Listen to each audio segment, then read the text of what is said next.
far removed from the consequences of that increase, when they are so very far removed from the reality of being a poor, queer, international student of color.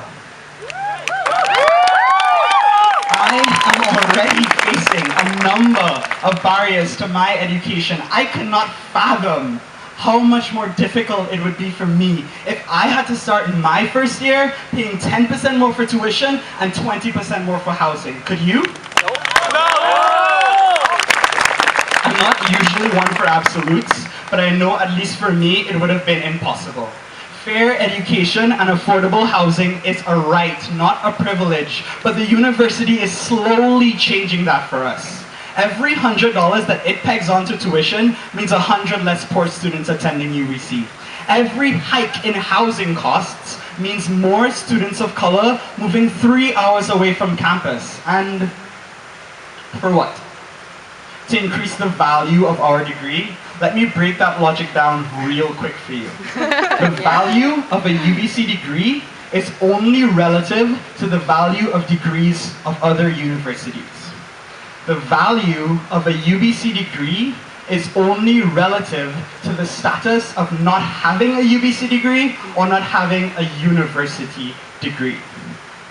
That's where UBC and I agree. We live in a messed up world. But this is where we don't agree.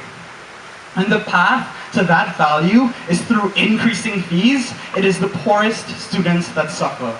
It is the poorest students who become unable to cross those checkpoints of 10% and 20%. It is the poorest students who become unable to attend UBC.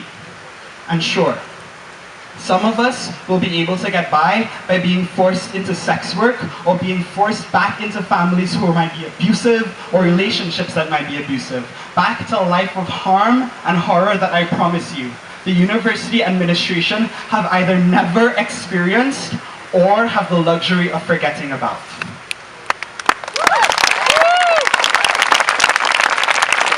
So maybe the university is onto something. Maybe increasing tuition will somehow increase the value of our degree. Maybe higher tuition equals higher value. But what does that really mean? What about the students who can't afford that increased tuition? What about the students that can't afford to come to UBC? Since we all agree that value is relative, what will be the value of their degree? Funded by students who are the poorest, funded by the lowest tuition. And what happens when universities follow UBC's excellent example of increasing tuition to increase value? What happens to those of us who don't have university degrees?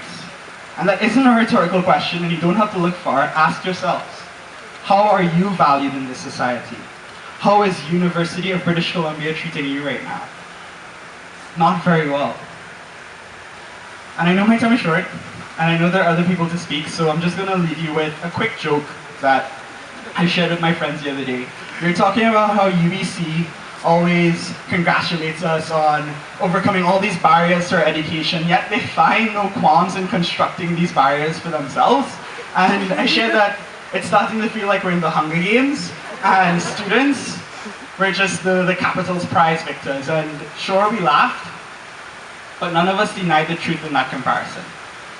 I, for one, am tired of being paraded about as some infantilized token incapable of autonomy.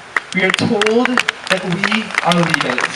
We are told that we are change makers. We are told that we are the ones who are best equipped to solve the problems that our predecessors over at UBC administration could not.